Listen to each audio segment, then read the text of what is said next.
Shouldn't compassion also be extended to the unborn child, regardless of how that human life came into existence? So he or she's still just that, an innocent human life.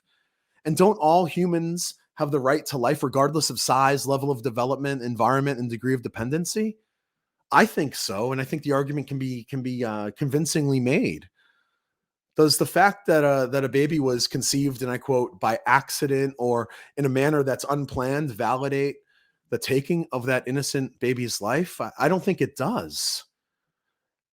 I think maybe these women who are making these decisions should feel anxious about it. What have we come to as a people that these types of ideas have a serious place at the table of popular and political culture? This issue should break our hearts, and we should be more vocal, I think. What we're seeing here is the result of a culture that's come to accept as essential the destruction of preborn babies, that we would think it's a human right to take the life of an innocent human being in the most precious and safest place they should be, the mother's womb. We're talking about the targeting and destroying of a specific people group defined by stage of development. This gets us back to the heart of the issue. Given we all agree that the child may be in incredible inconvenience, even okay, even maybe the result of a tragic event. I agree with you that, or an incredible mistake. How do you think a civil society should treat innocent human beings that challenge our current way of life? Implicit in this question is another, actually. What is the unborn?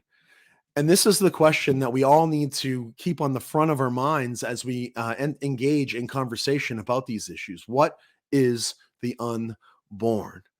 Modern embryology tells us that the unborn are unique human individual beings, and as such, they're not also shouldn't they be afforded the same opportunities we have? I mean, we've all been given so much. Shouldn't we at least give them the basics? The right to life? Of course they should. And then this is regardless of how they're conceived or what somebody thinks of them, even at the earliest stages of development. So don't be distracted here by the idea that the Texas heartbeat bill causes rush decisions. Instead, focus on what the decision is: the taking of the life of an innocent human being. Winston Churchill, and I have a couple quotes to end our time here. Winston Churchill said, you measure the degree of a civilization of a society by how it treats its weakest members.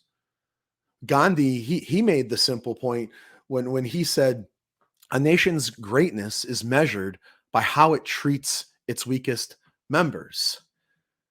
The moral test of government is how that government treats those who are in the dawn of life, the children, those who are in the twilight of life, the elderly, those who are in the shadows of life, the sick, the needy, and the handicapped. That's Herbert Humphrey. Bonhoeffer said that the test of the morality of a society is what it does for its children. And then Jesus, of course, says, I tell you the truth, whatever you do not do for the least of these, you do not do for me.